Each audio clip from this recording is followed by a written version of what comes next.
Fantastic. Well, good morning, everyone, and thank you so much for joining us. We are absolutely delighted to have you with us this morning, and with our esteemed panel joining us to talk about tourism better than ever. Now, I am certain that some of you may be wondering why we are doing this today. My name is Raquel Moses. I'm the CEO of the Caribbean Climate-Smart Accelerator.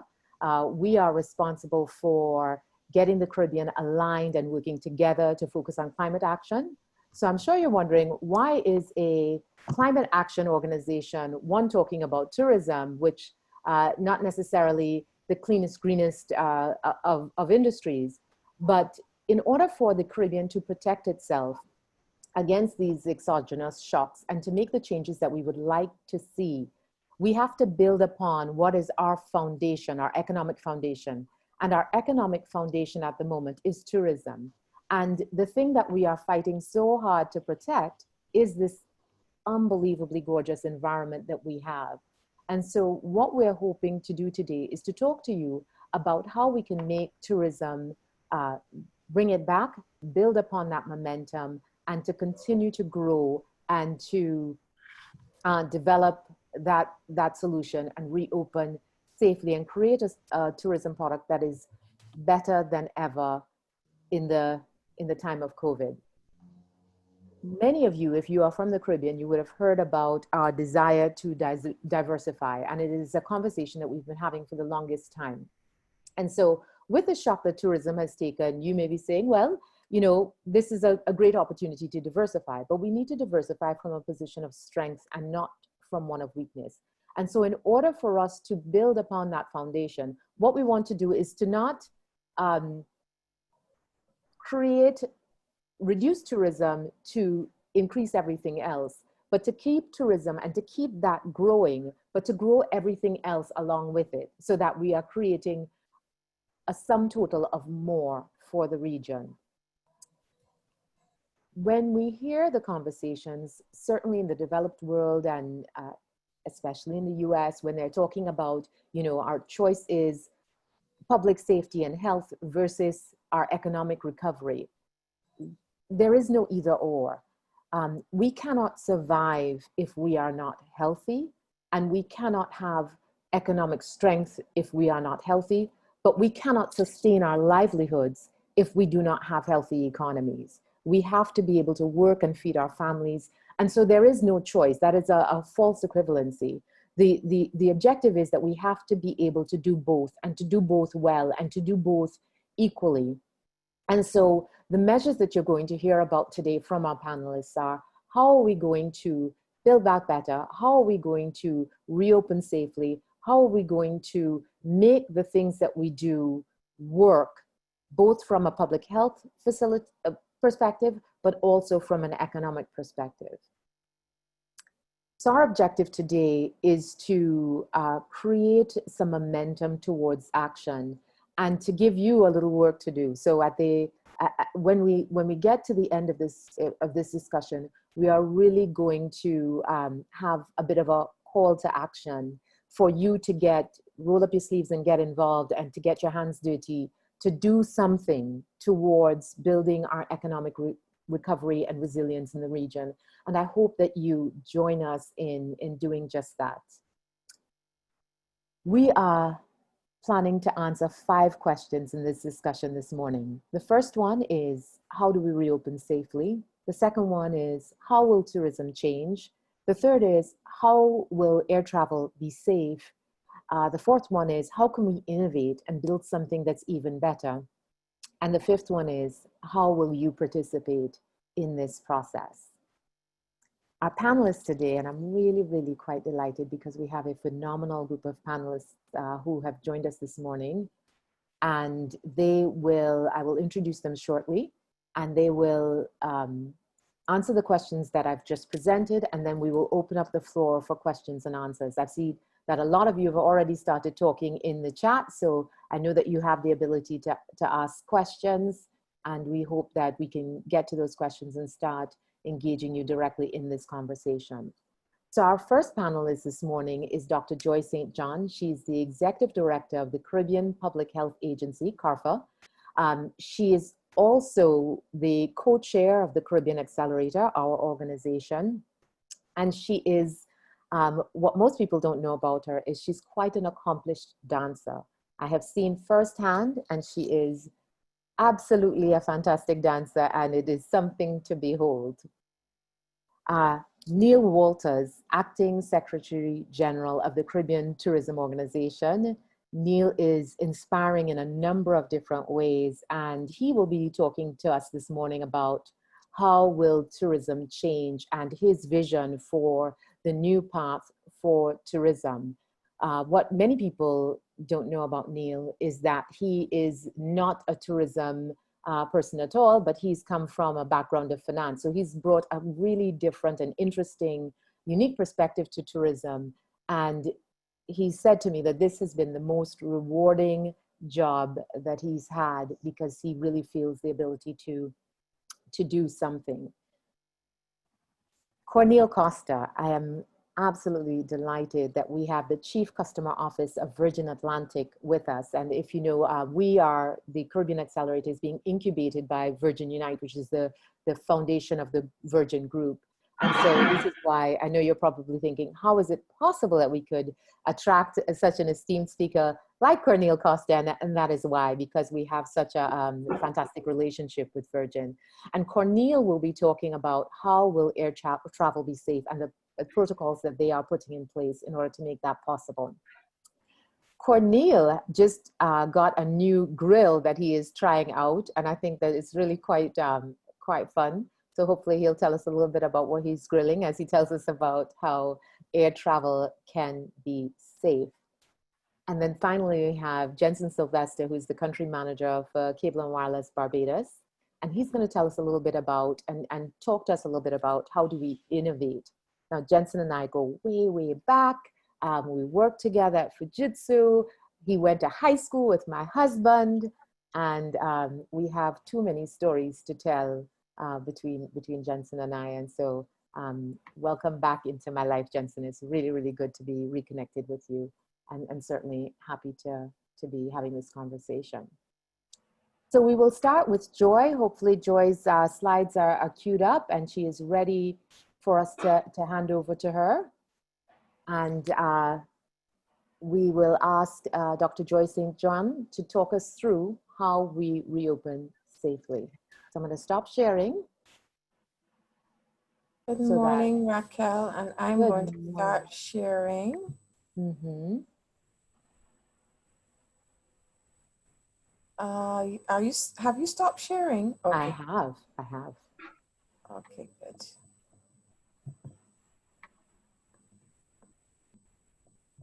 And let me know if you're seeing the slides. I am. Dear, why has it started on this? Oh. Let me go back to up to the top.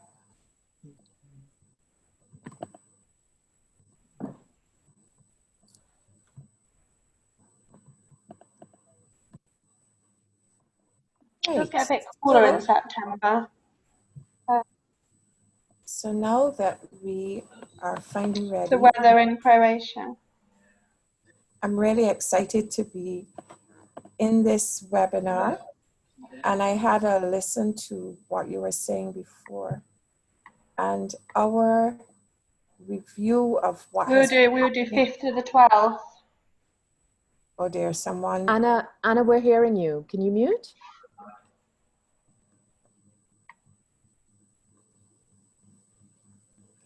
And I think this is a really good opportunity for us to indicate to you that for some time now, we have been in partnership, we as in CARPHA through the Tourism and Health Program, we have been in partnership with both CTO and CHTA.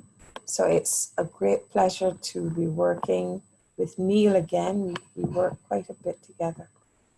And since we have had the issues with COVID-19, we have intensified and expanded that partnership with a focus on through our task force, the COVID Caribbean Tourism Task Force.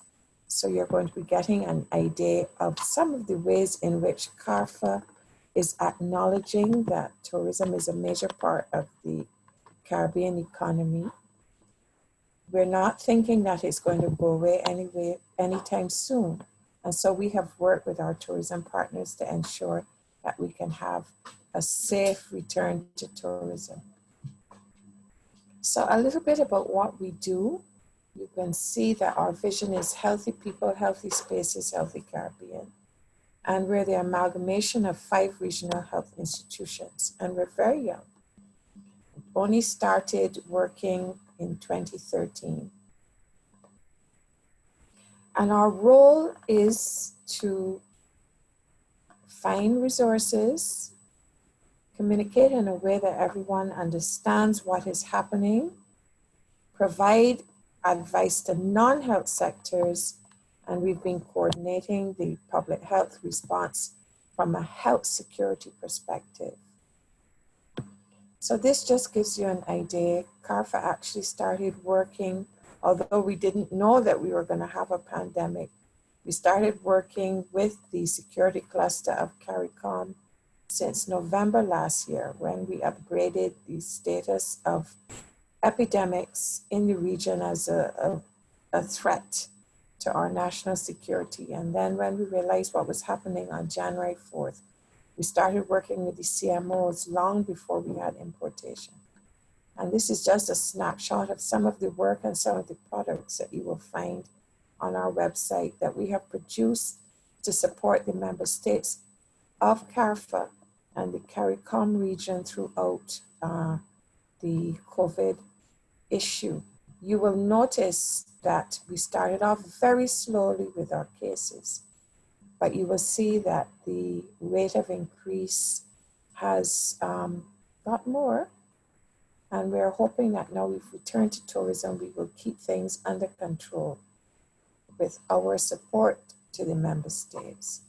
Now, what I am showing you purposely does not have the countries' names listed, but it gives you an idea on the left of what the outbreak was looking like before countries started relaxing their lockdown measures and before they started going to tourism. So you will see that the Caribbean, these are epidemic curves. The Caribbean actually had done an excellent job for the most part with controlling the number of cases. And what you see on the right is the status as of 12th July, and the epidemic curves mirror each other. So this one on the top left is the same country as the one on the top left. And even though there has been a relaxation of measures, and some countries have gone to tourism, you will see that most of the countries have had a steady state in terms of the numbers of cases. So it isn't just what we did in the past during lockdown, but it's holding over to this period now that we're opening up. So the numbers at a glance, the green line is the cases per day, and the purple line on top is the cumulative. And you will see that for the most part, we're doing very well with keeping our cases under control. This is wider than the Caricom region. This is the entire Caribbean region. So what were the things that the member states actually did to achieve this? So there were the public health measures, and you will see them in green, and there were the non-public health measures. And I want to signal the amazing leadership, both of the ministries of health, specifically the chief medical officers and the CMOs, and then the whole of society, all of government approach that the heads of government did collectively. And these are in purple, the non-public health measures. And it was amazing to see the region really express functional cooperation. Although we've had a long history of functional cooperation in health, what they did for COVID-19 was amazing. So it's one thing to talk about the public health measures, but what were the effects on the economy, and most specifically the effects on the tourism sector? So yes, there was reduced interregional tourism because our regional carriers stopped flying commercially, although the cargo continued. And airlift and cruise tourism halted. The tourism season was curtailed. Now remember, we have a season. So when everything started to explode in April, May, we just curtailed the season. So what is happening now is there would have been a lull period in any case. But because of all of that, as I told you before, CARFA worked our partners to create a safe tourism product in COVID-19 times. And if I think of anything with COVID, I try to think of the silver lining. And for me, the silver lining for COVID-19 was the fact that we worked hand in hand with our tourism partners to ensure that we had a safe tourism product. Now, I'm not going to say that the protocols that I'll tell you about later will solve every issue, but it's a huge improvement. And so I feel very proud of the fact that out of a gloomy time for the whole world, the Caribbean could make a safe product. So I told you before about the governance of the heads of government. And on the right, these are some of the measures that they expected of the regional organizations, the Caricom institutions. So they expected that we should support them in solidarity. We were expected to produce interregional travel protocols. There would be joint and pooled procurement of medication, supplies, and equipment. And of course, measures to ensure food security. So the frame for all of the work we did, I call it the WHO Yellow Brick Road. There were a suite of measures recommended by WHO, which would ensure that countries could safely open up, not necessarily to tourism, but we amended them. And these included things like ensuring that there was proper surveillance, so you knew what was going on in your country in terms of testing, ensure that there was proper communication to the public, and the public is stratified to many publics. And for the purposes of this webinar, we're focusing on the traveling public, and that we should ensure that we had resources that would allow, if there were cases, that they could be first quickly detected, then dealt with. So in following the Yellow Brick Road, we maintained a Caribbean strategy. We maintained what we knew was possible while maintaining our own culture. So there was coordination of key sectors around the health sector. So we had a focus on ensuring that key sectors like security, like tourism, were looked after in terms of their own safety, the measures that would keep them safe, and also the measures that would fold seamlessly into creating the new Caribbean normal.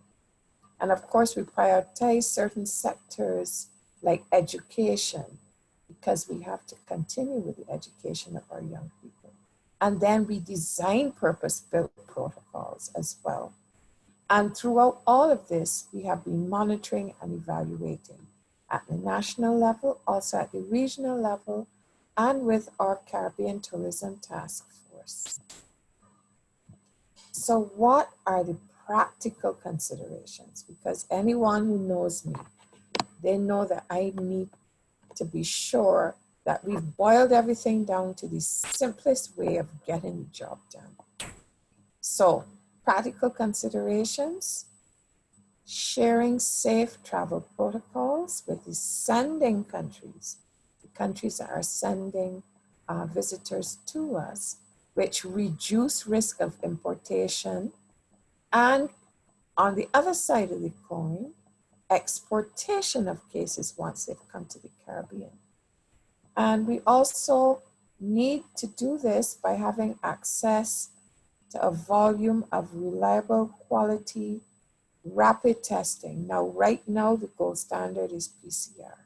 So the rapid testing through the PCR methodology, and then, as that is the only test that tells us about active and present disease, and then later, when the immune status has changed more as more and more people become positive, more so in our send-in destinations rather than in the Caribbean, we can look about rapid testing to detect past disease. So here are the requirements for moving safely around in the Caricom space. And remember I told you about the PCR. The reason why the PCR is the gold standard is that it has the high percentage of sensitivity and specificity.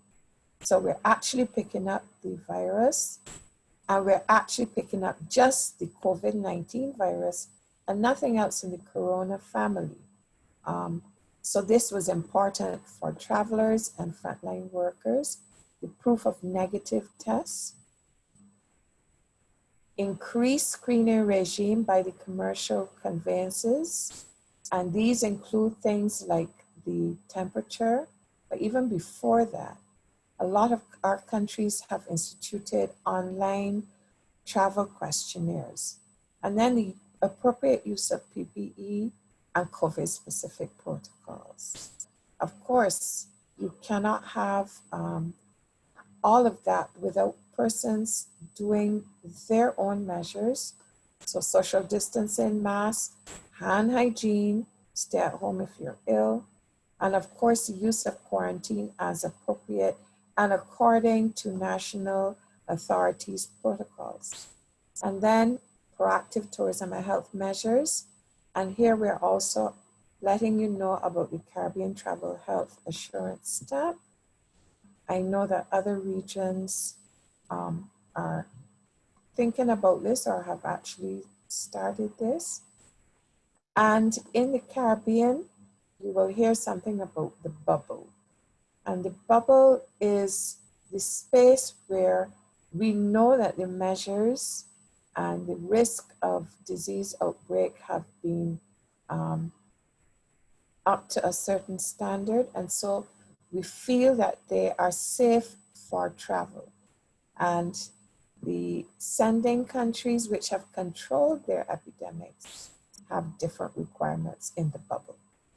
And then of course we have to recognize that they're specialized groups, either teams for response, health, security, or even sports, immigrant detainees, stranded nationals, and returning nationals, for example, cruise ship workers. And we will do special requirements and have been doing special requirements for them. So here are some of the tourism and health products. We always had this program, but we've updated it specific to COVID. And you will see some of the products we've actually produced protocols, not just the ones with our tourism task force partners, but also others that we have been using for our training. And CARFA has also developed Tourism and Health app, which will allow us to monitor disease and also give travelers some tips on how to stay safe if they're in a particular locality, what are the health facilities and some of the health measures that are in place as well. That will be available on the app. And I've been talking so much about the task force, but this is some of what we've been doing. So there's been real-time monitoring of illness. Of course, we produce guidelines, and we also have healthy, green, and clean operational checklists, handling and response to cases if they are detected. We cannot slacken on other measures, and we are sure that we are going to have a good and safe culinary experience, so advanced food safety and hygiene certification. And then hospitality health hygiene, food safety, and environmental standards. This is an intergovernmental action that has been going on for a couple of years now, where we have been getting stakeholder approval for certain standards. Voluntary self-reporting through the app I told you about before, the Tourism and Health Information System, is also folded into this app. And we have our own Caribbean Travel Health Assurance stamp for a healthier, safer facility. So I've been telling you about some of these sectoral guidelines, and there are so many that we decided to put them in groupings. And I have shared with the organizers links to these guidelines. So we have reopening guidelines, we have guidelines for conveyances, all of our technical guidelines, and then guidelines for the healthcare setting. You'll see that this is the biggest chunk. And then laboratory updates. We've been over the months giving our country's guidance on laboratory testing. When the case definition changes, we would have evolved, and so on and so forth. So thank you very much. Travelers Health and Tourism Guidance. So you will see that we've been working very hard with this sector. So thank you very much for giving me the opportunity to share with you how CARFA has been trying to ensure that even though we have some risk with tourism, that these would be minimized. And I'm really pleased that we've been able to partner with our regional partners like CTO. Thank you, Raquel. Fantastic. Thank you so much, Dr. St. John. All right, so now we have Neil Walters, who's going to talk to us about how tourism will change, and especially share with us sort of his visionary perspective on the future of tourism in the Caribbean, and how what we have done prepares us well for the next stage. Neil, is your presentation ready? You're on mute. Yes, it is. Good morning, all, and thank you, Raquel, and your team for your kind invitation to be part of this process. We at the CTO definitely look forward to be part of any process that will help in terms of promoting and developing tourism. I also want to say thank you to Dr. St. John, who, yes, we have been working very closely since probably the beginning of the year, and especially in the last few months, very closely to ensure the safe and sound reopening of the tourism sector once the effects of COVID-19 had, I would say, died down. Let me just go ahead and share. Right. Okay. So this morning, what we are going to talk about, sorry, trying to just, okay, right. So really it's just CTO's perspective on where we are now and what has happened with tourism throughout the whole COVID-19 process. Most of you would know this, the fact that, you know, we started out really seeing the effects sometime late February, early March in terms of cases. And it resulted in varying responses from our destination. Dr. St. John have gone through the fact that destinations have worked very hard to ensure the management of the COVID-19 outbreak. And we went through a process, as you see there in the second bullet, of moving from mandatory quarantine to prohibition of travel to eventually, by the time we reach April 2020, commercial passenger travel had basically fully ceased across the region. As a result, for April and May 2020, that passenger travel has been essentially non-existent for our destinations. But let's take a quick step back and see where we were before. So just before February, we would have ended 2019 in terms of Caribbean tourism exceeding the stayover arrivals, the world's stayover arrival average, ours was 4.4% growth, the world was 3.8%.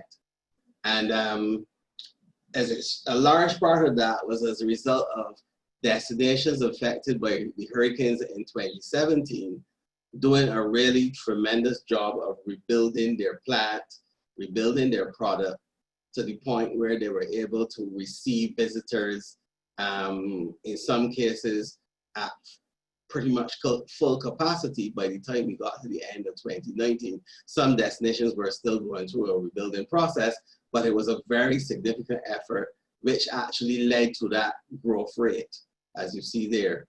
Cruise arrivals had reached a record level of 30.2 million visits during 2019. And the two combined had led, it is estimated, to about $40.6 billion in spend by visitors during 2019, which was a 3.3% increase over 2018. So to Raquel's point earlier, tourism was contributing significantly and has been contributing significantly to the economies of the Caribbean. And based on our initial estimates for 2020, Caribbean tourism was poised to grow at between 1% and 2%. So essentially, prior to COVID-19, it was expected that Caribbean tourism would have held its own, and basically we would have seen the kind of levels of arrivals, cruise, spend, etc., that we had seen in 2019. But that position obviously reversed based on what I pointed out in the first slide by the time we reached to April this year. And it basically was a reversal of the 2019 position and all of those expectations we had for 2020. All tourism metrics plummeted, very steep declines when you compared to the same period in 2019. And again, to Raquel's point, as one of the most critical, as one of the critical productive sectors in the Caribbean, a tourism fall off has had a significant effect on Caribbean countries.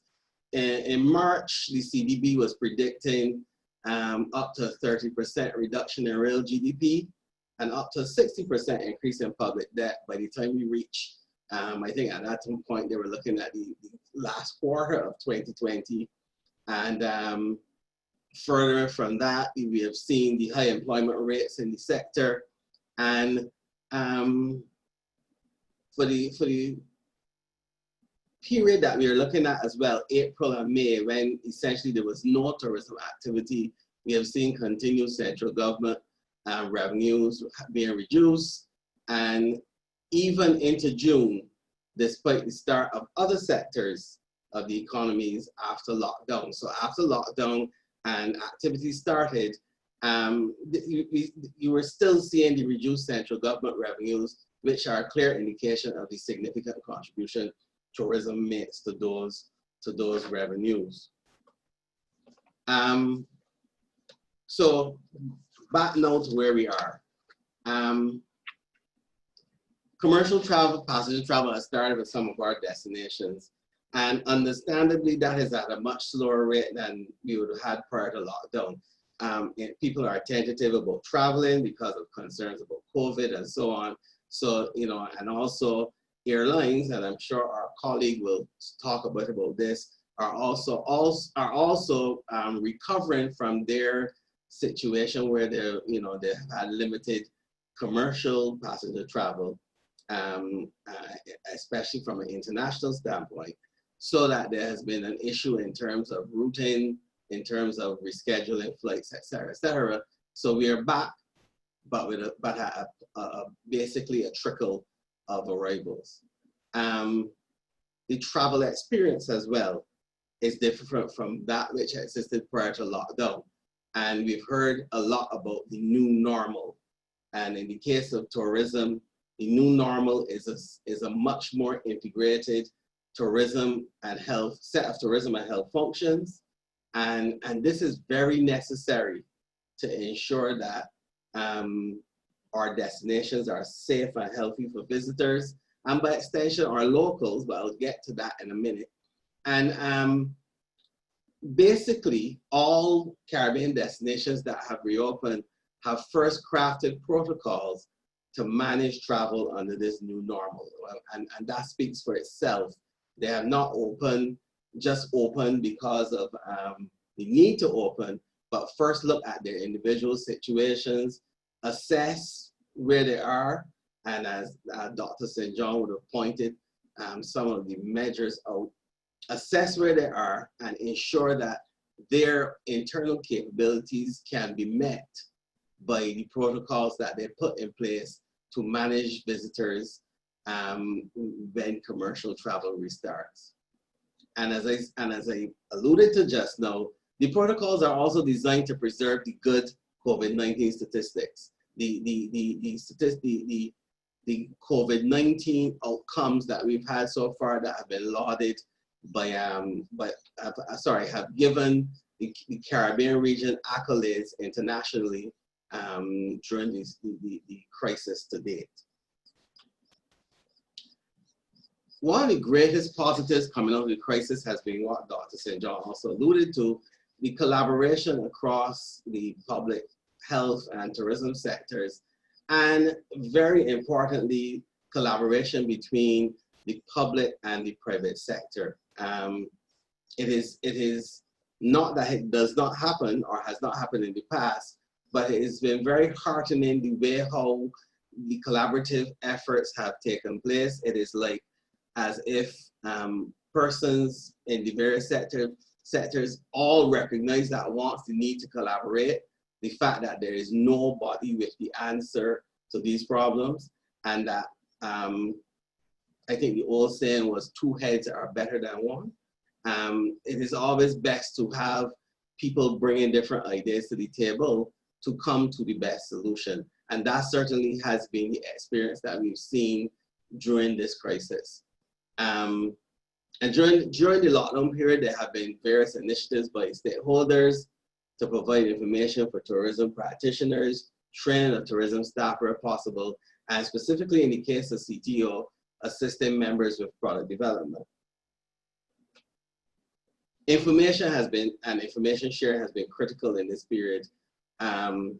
Even prior to the pandemic affecting the Caribbean, the CTO brought in CARFA to speak to our members to give them an idea of the potential outcomes from COVID-19, the way how it could potentially affect the Caribbean, how it had been affecting international areas, and so that our tourism planners were aware from early on what they could expect. And of course, that information was automatically shared as well too by CARFA through their own public health network. So even before the collaboration at the level we're seeing now was occurring, we were seeking to ensure that our our members were actually up to scratch as much as possible with what is going on, so that in the event that we had what has now been the real scenario, but at that time was the worst case scenario, persons would have been aware of what could happen. And during lockdown and since then, it has been very important to share information about when people will travel again, who will be traveling, and very important, where people are looking to travel. And that can be taken in conjunction with the next bullet, where the United Nations World Tourism Organization and the World Travel and Tourism Council have both indicated a phased approach to travel once it restarts. They've indicated that you will have a significant amount of travel locally in the first phase, then move into regional, and then to international. I think both agencies have indicated the international time horizon being sometime during the last quarter of the year. And certainly certainly the studies we have seen in the US market have shown that a large percentage of people who will travel will be looking to travel within the USA in the next few months, moving then to, and I should say, within their local area, measured at around 50 miles, moving then to regions of the USA, and I'm using USA as the example, and then finally internationally, which is a post-September 2020 horizon. So again, our major market has shown some based on recent studies, some correlation with this thought process in terms of a phased restart. And again, recent studies in the US, our major market, have shown that the age demographic is changing.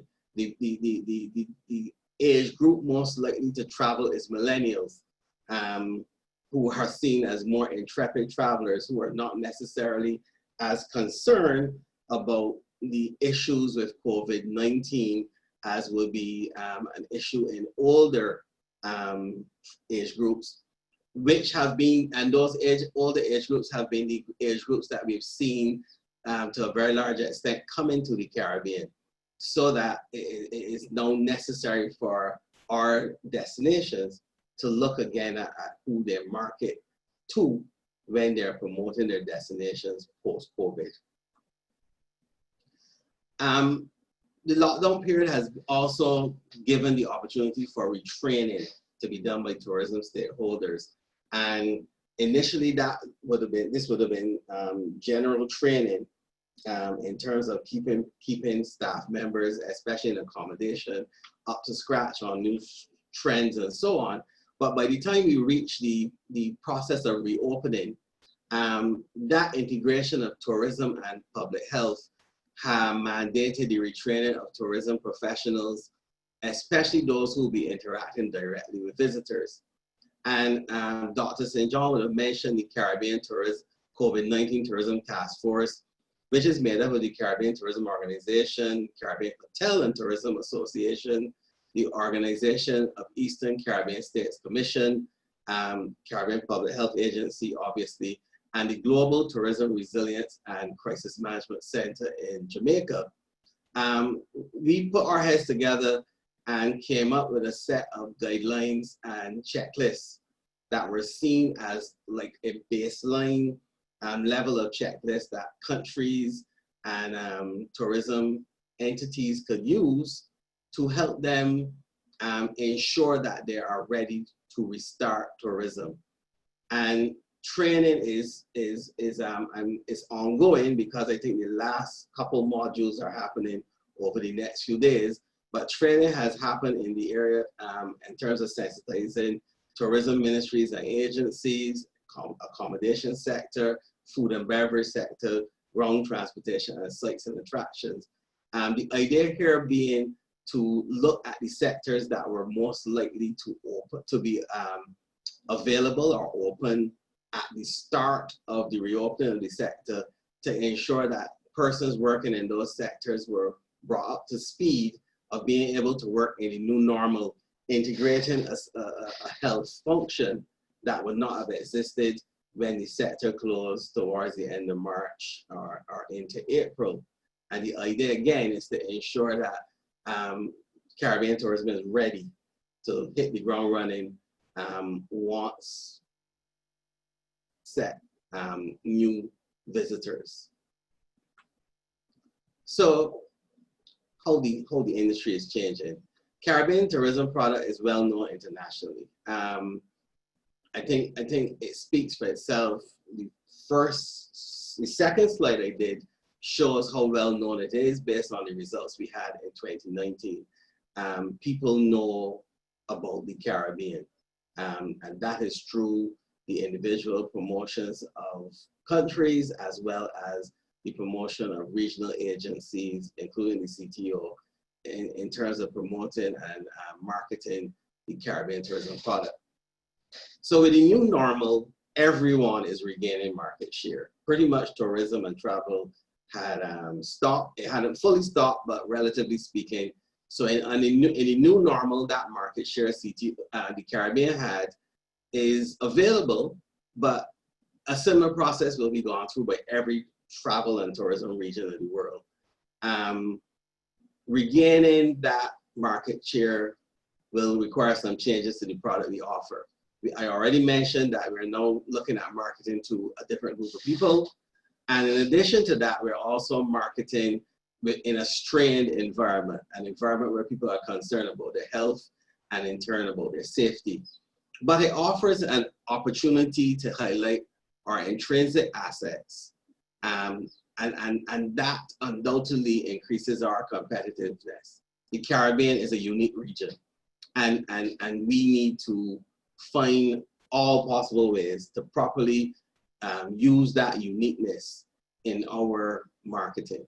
So during the crisis, the CTO embarked on a program to assist its members with enhancing their heritage products, both cultural and natural. And that program has gone a few months now with, I think, fairly significant success and embraced by member states, both small and large.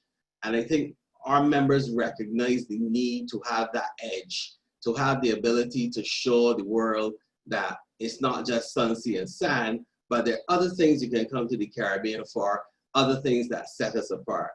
And it is just one way to enhance what already exists, but it creates the mindset, the template for us to better use what we have and who we are as part of our tourism product. People, especially millennials, are interested in collecting experiences, and they will come to see who we are.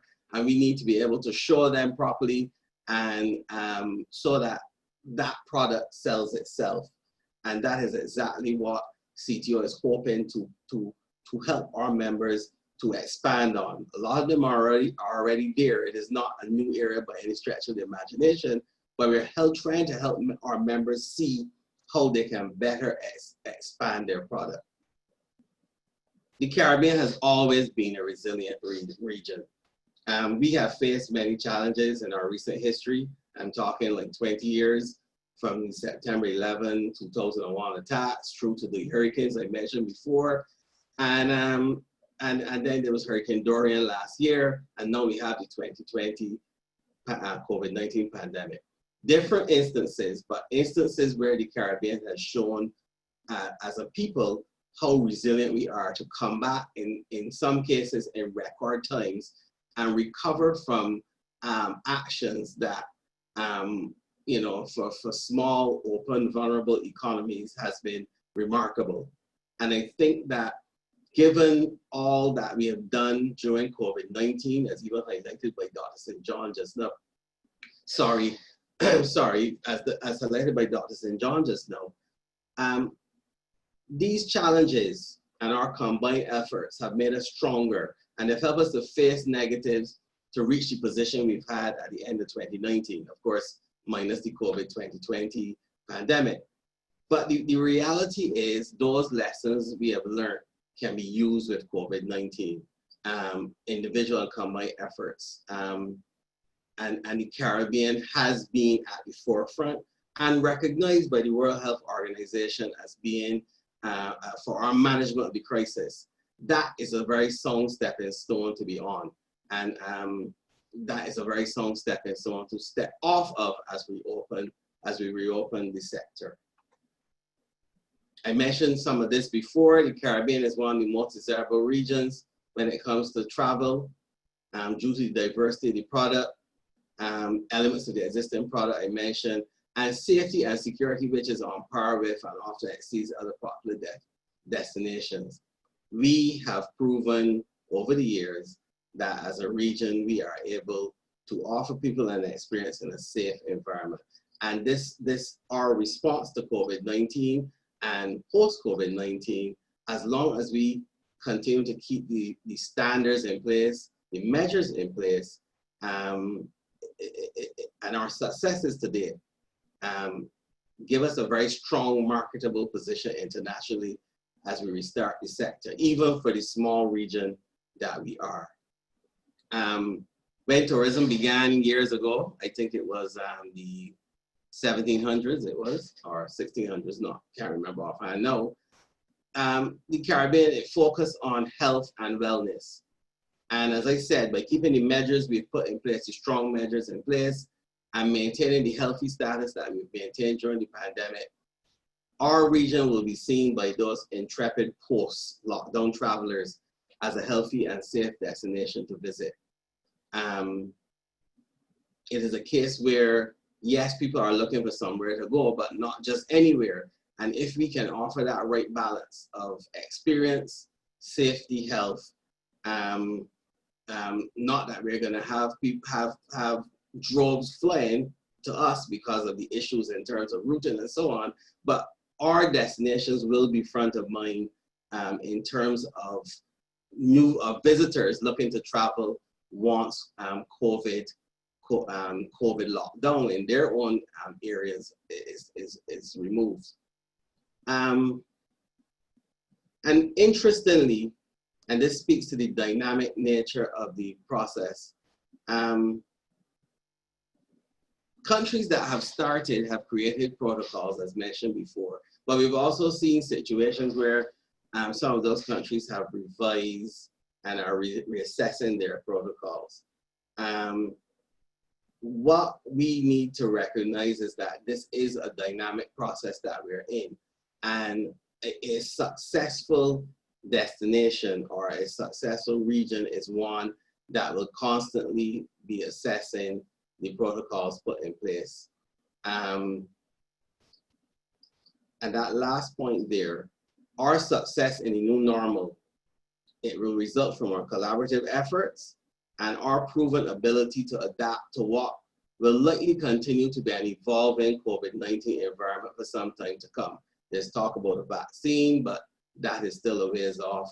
And therefore, we will have to be adapting. The measures we take now are not likely to be the measures that we will take in another month or two.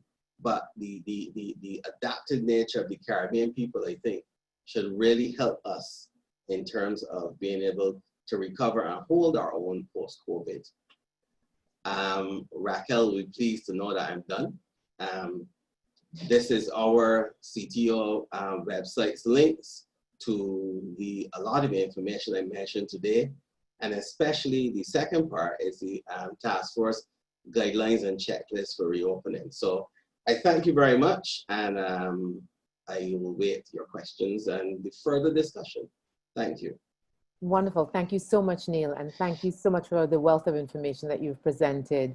Now we have Cornel Costa, the Chief Customer Officer of Virgin Atlantic. I'm going to, we've gotten some really phenomenal questions. I'm going to save them for the question and answer portion of the conversation, but we've really gotten some great questions and some meat to dig into regarding sort of quarantine facilities and health facilities and how do we create greater comfort. But we'll start with Cornel to talk about how can air travel possibly be safe in this era of COVID. Thank you, Raquel. It's a pleasure to talk to you all, and really we're very impressed by how the Caribbean has handled this whole dreadful period. We would characterize it as robust and progressive, and I think that's a fantastic combination. So we're very impressed by what you're doing. You'll be happy to hear that for our leisure markets, we have many leisure markets in the world, like big destinations in the US as well, and we're going to come back first to the Caribbean. So we are restarting our passenger operations after 3 months of not flying any scheduled passenger operations. We've flown some repatriation charters in concert with the Foreign Commonwealth, and we have flown actually a lot of cargo sectors.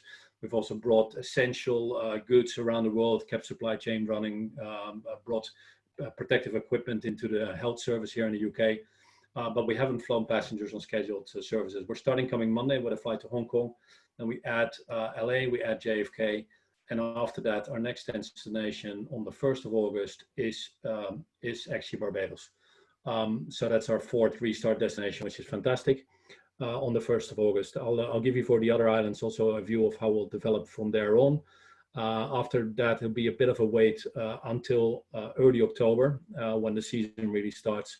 That's when we plan to operate 2 Montego Bays a week from the 2nd of October. Then from the 25th of October, we will add Antigua from Heathrow 3 times a week. Then on the 25th of October, we'll also start back into Grenada twice a week via Antigua. And we'll start back into Tobago once a week, also via Antigua. And then on the 26th of October, we will open up from Manchester as well here in the north into Barbados. But of course, we wouldn't do any of that, if we would doubt whether we can do it safely. We will never compromise the safety of our customers or our crew. So we've taken very, very rigorous health measures. There's a lot available online. If you'd ever have time to look at our website, virginatlantic.com, you'd have real good details. But let me give you a couple of the highlights of that. First of all, we'll prepare our customers for flying. They'll get really good preparatory information, how to prepare themselves from flying, what do we expect from them, what will they find in the destination when they arrive, do they need to be tested? I definitely agree with Dr. St. John that the only way of testing is antigen PCR, which is what you're doing. So you know, what can customers expect? We require them to wear a mask throughout our journey, at the airport as well as on the ground. We provide medical grade masks on board. We have a so-called health pack. So every 4 hours, if a customer wants to change their mask, very good. We have masks available for them. We provide hand gels.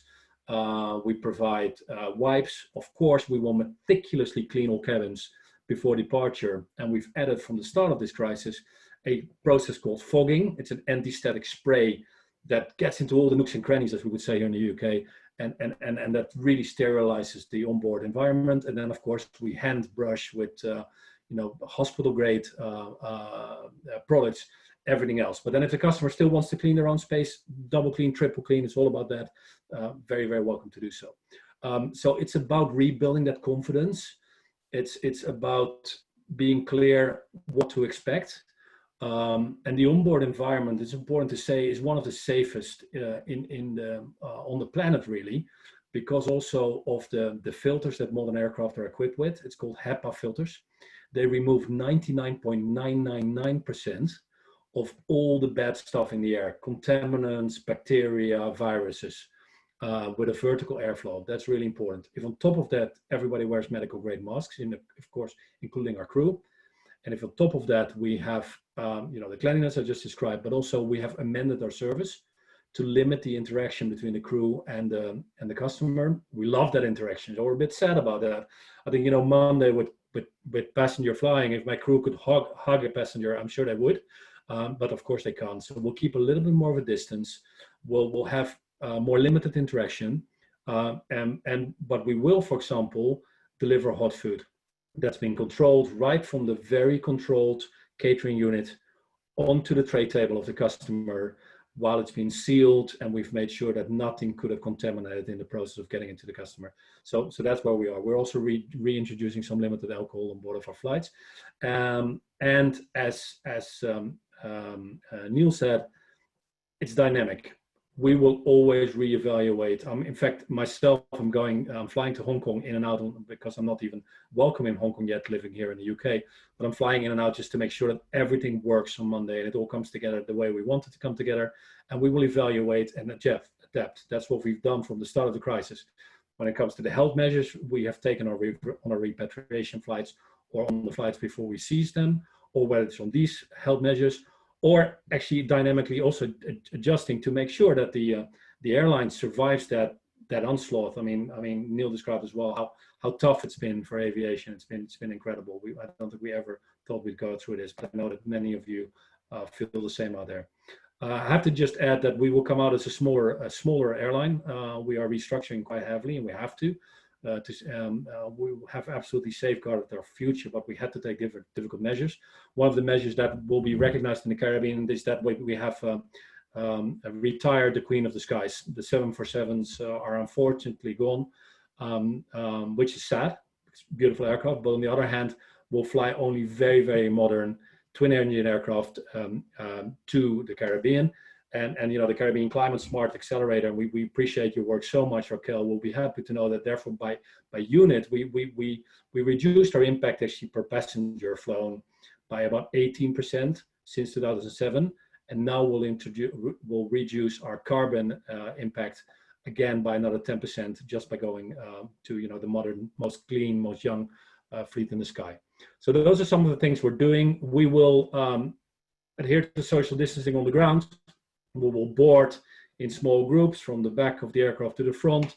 We will give customers who travel from different households space on board of our flights and keep evaluating how long that is necessary. There's a lot of different opinions about whether that's absolutely necessary or not because of the masks and the filters. We will space out customers as much as we can, as long as we can. And if that is, you know, the right measure, then we'll keep doing that for a long time. So step by step. We're looking into testing.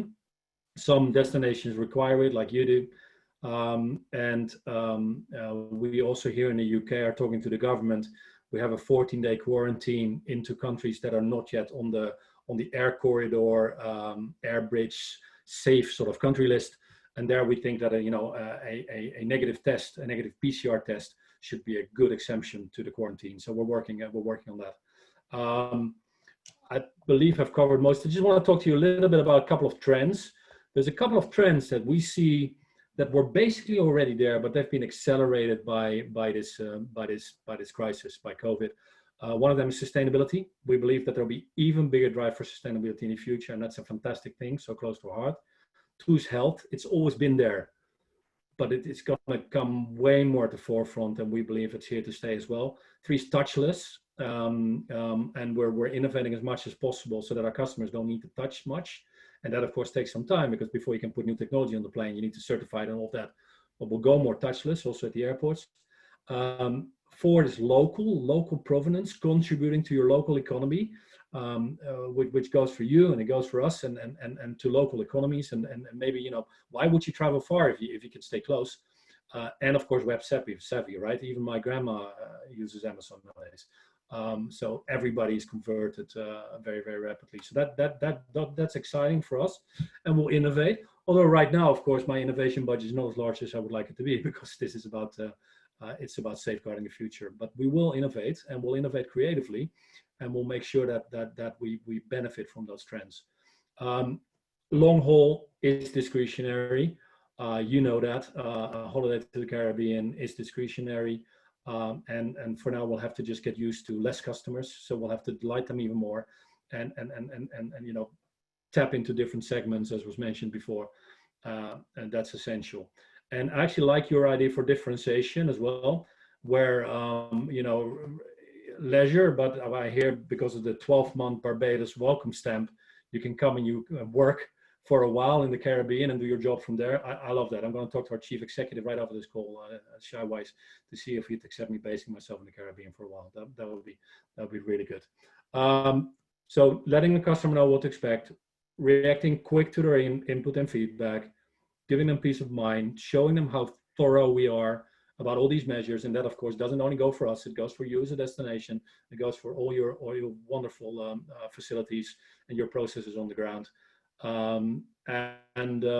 That's about it. I think I'll keep it relatively short. If there's any questions or feedback, I'd love to hear that. We think that over time, health is here to stay, but we already here in the UK sense a bit of dichotomy between people that are super conscious and overly conscious and a little bit worried about travel and long haul. And at the same time, there's a lot of people that are going like, come on, mate, let's hop in an aircraft. Let me get on a holiday. I want to just go back to the world I love. And we'll see that dichotomy develop over time. And in Virgin Atlantic, we want to make sure that we appeal and we apply and can serve both groups. And over time, while health will remain a real component, the new normal of travel, is it here to stay? Some things will be temporarily, because we got to evaluate this dynamic as well. And of course, we'll never take any risks. In aviation, safety is what we do. But we'll make the right trade-offs to see if we can evolve step by step and build confidence and get travel going. It's so we're excited. We're excited to start up again our passenger flying coming Monday, and we're very excited to be back in Barbados from the 1st of August, and to build from there. Thank you. All right, thank you so much. That was a wealth of information, and I really think it helps to set the stage really well. We also got some great questions coming in that we'll handle in the question and answer section of the discussion. And so now I am going to introduce my good friend, Jensen Sylvester, the country manager for Cable and Wireless Barbados. He's also the head of B2B for the Southern Caribbean. And he's going to talk to us about innovation. And so we started having this conversation about innovation because we need to think about how do we do things differently. And I think it's such a great segue from Cornel's presentation, because he talked a lot about how Virgin is rising to the challenge of innovating tourism now to make it safe. And one of the things that we were thinking about as we look at the new normal in tourism is, how do we create the same revenue expectation with a health crisis? The magical thing about what COVID-19 has allowed is that we now think about innovation differently. A lot of things that seemed impossible to do have now become possible. And the sort of work from home can mean anywhere, as Neil mentioned. And so we're seeing now this new emergence of this digital nomad where you can work from anywhere, and where better place to call home than the Caribbean, and to do longer stays and to immerse yourself in the environment and to experience the culture firsthand, as Neil was talking about, sort of developing the tourism, you know, our culture offering more deeply. So we wanted to talk to Jensen about the robustness of the network to be able to handle that new normal and that potential new type of traveler who comes and stays longer, because they're not just coming for a couple of days or a couple of weeks to be able to, you know, enjoy the sun, sea, and sand, but to come and spend a few weeks, maybe a few months, immigration protocols permitting, to be able to just immerse themselves and to work from a new location. Jensen, please. Thank you, Raquel. I'm so happy to be here this morning. Hello to my fellow panelists and all of the attendees. I'm delighted to be able to share how ready we are in the Caribbean to support the new digital nomad. I had shared with you guys the network diagram. I don't know if you can pull that up for me. I'd appreciate that. So as you can see here, this is our network. Cable and Wireless Communications is part of the Liberty Latin America group, but we've been operating in the region for 100 years. You know, our legacy in many Caribbean markets, and over the years, we have spent a lot of money in building and owning infrastructure. You can see here on the diagram, lots of squiggly lines, but those blue lines represent subsea fiber. There is over 45,000 kilometers of subsea fiber traversing the Caribbean Sea. And really what that means is that this is the platform for innovation, as Raquel outlined. So the point is, we're ready here in the Caribbean, and we have been for a while. Our networks are fully redundant. And this backbone that you're seeing here supports both our fiber or fixed connectivity, as well as our mobile connectivity. So there's no question about our state of readiness to support the new digital world that we're in. Coming out of COVID, one of the key lessons for us has been that this is really an opportunity for us to accelerate a lot of the things that we've been pushing in our industry. For example, moving our customers, both our B2B customers or our corporate customers and our residential customers, to new technology, to new platforms. So moving from old, slow networks to our new state-of-the-art fiber networks. And indeed, that's been a big push for us throughout the region. I happen to be based in Barbados, so Cornell, welcome. When you're ready, please come. As you outlined, our government has been very progressive in pushing the digital agenda and also rethinking how we can innovate from a tourism perspective. And so we're very pleased to be able to support the initiative to welcome anybody to come and work, live and work in Barbados for a year. I happen to live here, as I said, and it's a beautiful place to live and work. But more importantly, we have the technology, we have the networks to support innovation. One of the key things that we've seen during the COVID period is the move to digital. And indeed, one of the things that we were able to do was, as we were in lockdown, move our customers from transacting with us physically, so going into a store, paying for something over the counter, to what we call a virtual store. And that was using the communications technologies to interact with us in a very powerful way. But you know, it's really something that has changed the way our customers think about interacting with us. And now we're able to interact with them when they want to, how they want to, where they want to, because of the network, because of the innovation that we have been able to put on the table. And so, you know, I think the key message is we're ready. We provide a platform to innovate, and we embrace the innovation that's out there. We continue to work very closely with our customers and our governments to make sure that we are able to do that.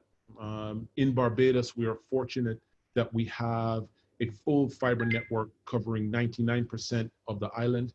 We also have a full LTE, which is a high-speed mobile network covering the whole island. And so we're very, very fortunate in Barbados to be able to support these innovations. And so in closing, just very quickly, you know, I would really like to impress upon you that to embrace the technology. Do not hesitate to come to the Caribbean and leverage our networks to live and work and conduct business. This platform, Zoom, for example, is something that we use to collaborate, to share, to work together. And we're finding that, you know, we can do that now throughout the world from anywhere at any time. And so coming out of COVID, you know, we really see this as an opportunity. You know, it has been tough and will continue to be tough from a macroeconomic perspective.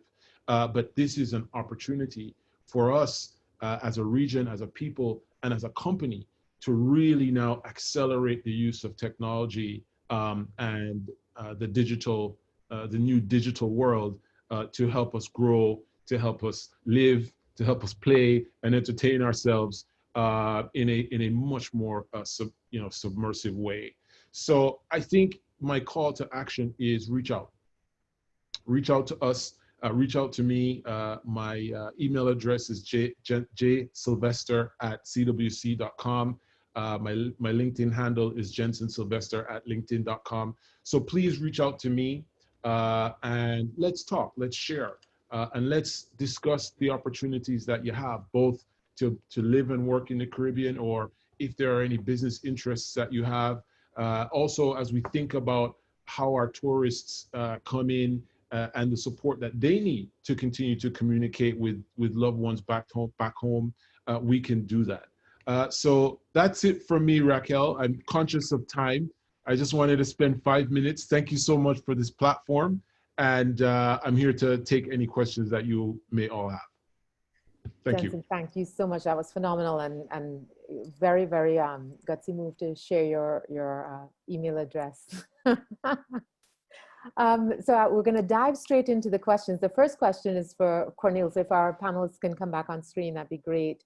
So we can start answering the questions. And I think this is we've really gotten some really great questions. The first question is, what are the testing protocols for the flight crew? So it'd be great for us to talk about that a little bit. Yeah, that's a great question. I have to say, I'm not 100% sure what the answer is because it depends per destination. We ourselves do not currently COVID test our cabin or flight crew. We are looking at potentially doing that, but we haven't taken that step. What we do is, of course, health forms, temperature checks, no symptoms. Make sure you don't come to work if you're at all sick. Some of our destinations require crew to be tested upon arrival, but most actually don't. Most exempt flight crew and cabin crew from the testing regime. But maybe Dr. St. John knows what the exact regime in the Caribbean is.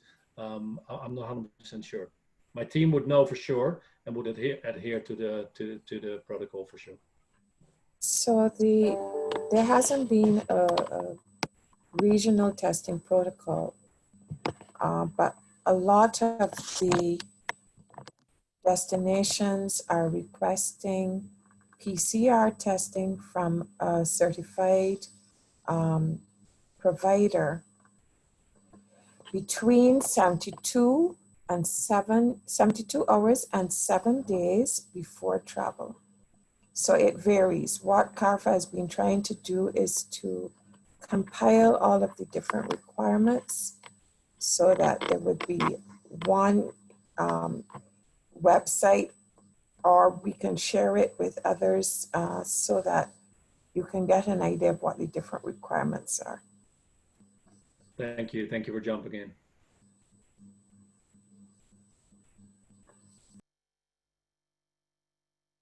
Yes, so great. You can take a look at CARFA's website and to continue to follow them to determine what the changes are. Neil, the next question is for you, and I know that the Caribbean Tourism Organization has also listed the protocols on your website, so it'd be great to provide us with some of those details. But Debbie's asking some specific examples of changes to the cultural tourism experience that we are putting in place at this time. Okay, thank you. We're not suggesting changes to the experience per se. What we're doing is working with countries to help them enhance their product, or even in some cases, change the way they look at it. So it's not that we're saying make changes, we're trying to help them make it better, if I could use that terminology. Lots of our countries already have programs, but the challenge is making it world, I don't want to say making it world class, but putting it in a prospect that makes it more meaningful for the visitor per se. So it's not going to be a case where we have given them guidelines and say change, etc. But we've said to them, these are some things that other people are doing. These are ways that you can make your product more attractive. And then the final call would be have it available during this epidemic, this crisis. So no, I wouldn't be able to say specifically, but really it is a sort of a best practice and enhancement process.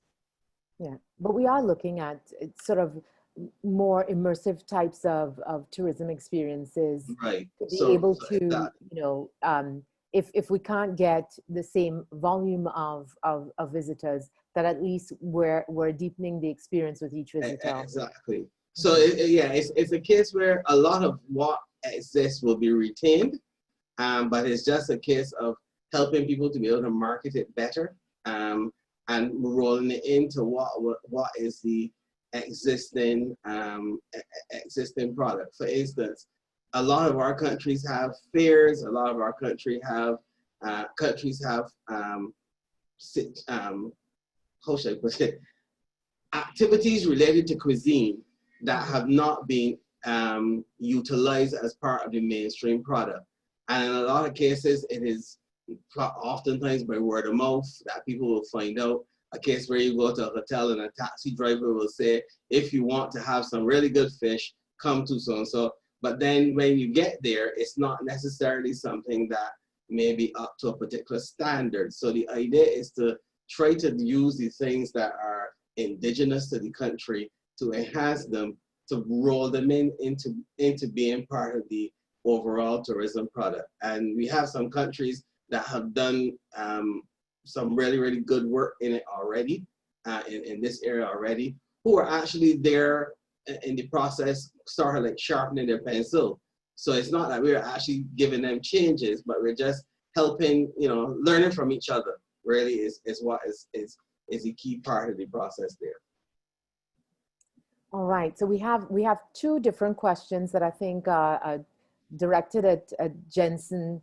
One of them is, are the organizations or companies presented here supporting some of the small businesses that are linked to tourism? And there's another question about whether or not Cable and Wireless is doing anything specific in the tourism space, whether it is creating apps or specific solutions around that space. Two really great questions that that Jensen, I'll ask you to take. Sure, no problem.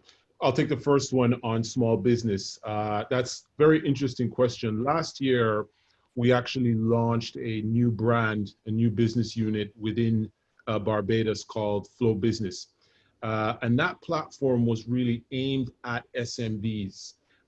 Throughout the region, SMBs are the engine of the economy, as you all know. And what we have actually done is build tailored solutions specifically for SMBs. What we found is that SMBs want to be treated like big customers, right? They want to be treated like their own. And what we've done historically in the region is we've either taken residential services and tried to beef them up for SMBs, or we've taken the services that were built for big customers and tried to sort of discount them and shrink them into to make them fit for purpose for SMBs. But what we've done in the last 12, 18 months is actually build a solution set specific for SMBs. Now, with respect to the tourism piece, in Barbados, the large majority of our GDP is based on tourism, right? So necessarily so, our solutions are focused on that space. What we do not do, however, is build apps. So our sort of key value proposition to our customers is providing that platform for now people to come in and innovate on top of, right? So again, if you look at the network diagram there, really what we're doing is we're providing the foundation, the basic elements for people to be able to innovate on top of and build applications. All of the hospitality segment customers use our service, both our cloud services and our connectivity services. And so we are very closely attuned and aligned with what's happening in that space and very much see ourselves as partners in that space. So I hope I've answered the question, Raquel. Yes, fantastic. Thank you so much, Jensen. And then we have two other questions that between Joy and Cornel. One, the question is whether we have, well, one, has CARFA considered the recommended or the development of a health passport that could piggyback on this platform or this discussion? And two, whether, I know that you had talked, Cornel, about creating spaces within the flight, but not necessarily the middle seat remaining free. So just to talk about when you're separating families, is that one of the things that you're looking at doing? And any thoughts on a health passport as well? So Yeah, start with Dr. Joy. Oh, sorry. No, go ahead, Doctor.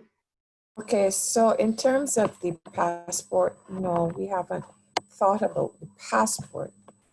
We do require some sort of certificate or some sort of way of proof that this is an authorized provider of authentic PCR testing, because we have already discovered persons who have been counterfeiting or producing results which are not correct. So we've asked for that authorization. In terms of a stamp in the passport, that would require some sort of network of providers for a stamp to be produced. So we haven't got to that stage yet. The only stamp we're thinking of is for destinations who we know have gone through a certain set of procedures and are up to standards. In terms of the middle aisle, our recommendation is still for 2 meters or 6 feet separation. But we need to see what the destinations themselves will demand of the airline industry. But the main thing that we want to happen is that masking. If you have your mask on, even if there's someone beside you, you have greater protection than if you don't have the mask. So if I insist on anything, it's going to be that mask, that facial covering. Great. And because we're running out of time, Cornel, I'll ask you to take the closing question regarding the middle seat and what you'd want to see happen, your call to action, since we've just gotten Dr. Joyce. Thank you very much. I completely agree with Dr. Joyce that mask is the most important mitigation, and that is what really matters. And so for us, that's what we require. And like I said, we provide medical grade masks. We will space out customers between households, and that's actually more dynamic than just the middle seat. If you'd keep only middle seats, you wouldn't actually meet the requirements of the 2 meters or 6 feet that the doctor describes. It's a very interesting topic. There is no regulator in the world, health regulator or aviation regulator, that insists on it and thinks it's absolutely necessary. But it could be a really good precaution. It could be a really good safety precaution. It could build confidence to fly. So we're keeping this under review. We'll make sure we have space between our customers.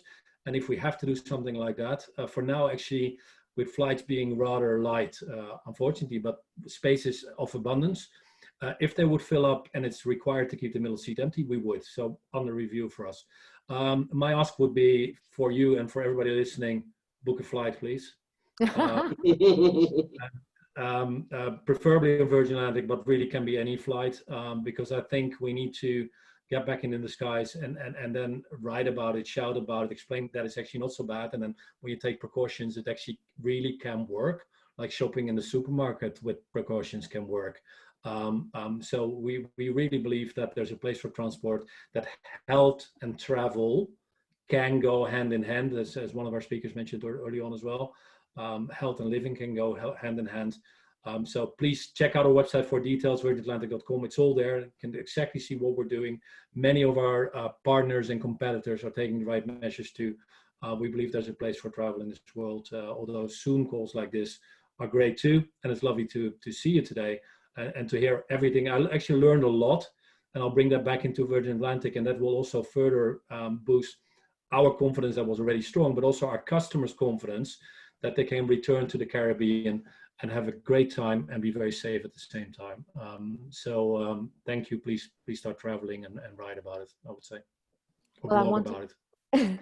I wanted to thank all of you, my panelists. You have been fantastic today. I'm sorry I couldn't get to all of your questions, but I did want to say a special thanks to IDB. They allowed us to use their platform. Thank you to Golda for all of the work that you did in the background to help us to have this event today.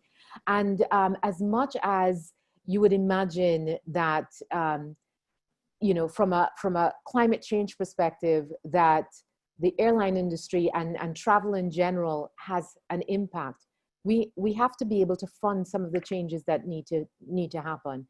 And a lot of our plans depend on having strong economies, having a solid tourism sector that generates GDP, that allows us to be able to build the robustness into our economies as well as our physical and resilient infrastructure. So it is very, very important that we return to a bigger, better new normal that is greener and clean and in service to our greater ambitions. And with that, I thank you all for being with us this morning. I know that your time is precious, so thank you, and hopefully see you soon. I think we've opened up a lot of new possible topics and possible future webinar suggestions coming out of the questions that you've asked us this morning. Thanks. One quick thing, Raquel, there's some questions that I haven't been able to answer by writing. So if you can compile questions that pertain to health, I will answer them and send them to you for you to give to your participants. Brilliant. Thank you so much, and we'll collect those and then send out the response. Bye-bye. Thank you. Bye. Bye. Thank you, Raquel. Thank you, everybody. Bye-bye.